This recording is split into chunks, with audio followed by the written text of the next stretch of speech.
So what we are saying is the opportunities are there now for clean government, for responsible government, for transparent government. And in that kind of situation, therefore, as poor as we may be, we have no fear. So there are no more Dominican passports for sale for $500?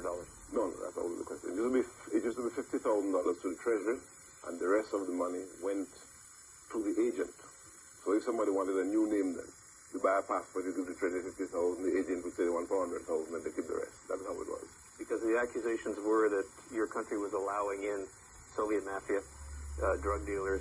Well, when they were selling passports like hot bread or hot cake, you know, they were selling passports, and that led to criminals taking advantage of it. That's why we have told the Americans, give us some training.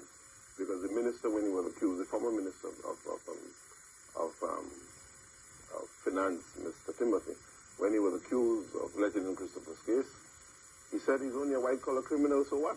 That's what he said to the world. So I mean, the man disgraced our country.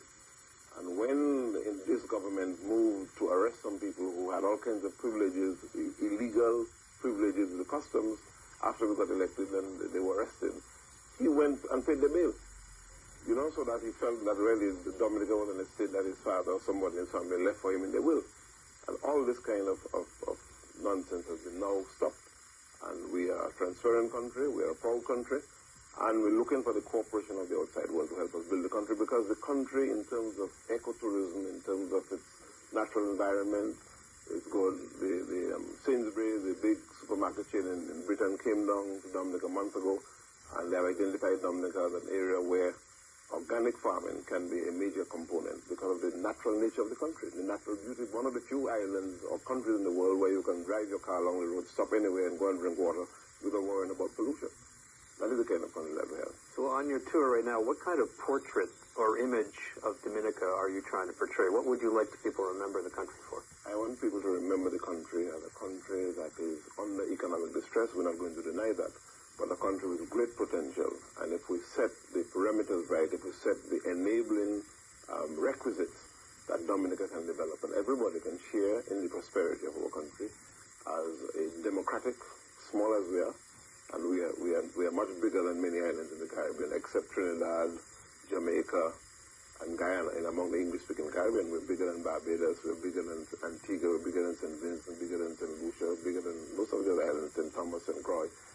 And we are confident that if we can take the road of information technology and really build the information technology center and continue to receive the cooperation of friendly governments and the cooperation of friendly institutions like York University tomorrow, for example, like New Orleans University, and many others who can take on the example of the medical school in Dominica, which was set up 20 years ago. And last month, 90% of the owner's interest in that school was sold for $200 million US dollars was sold for. And the new owners want to invest right now in a hospital where we could utilize not just the top level qualified people at the school, but we could utilize the environment, we could utilize the hot springs, the sulfur springs, and all these natural facilities that allowed that woman to live for 125 years, and her neighbor next door celebrated the 119th birthday 2 months ago. So you can see there's something about Dominica that is good.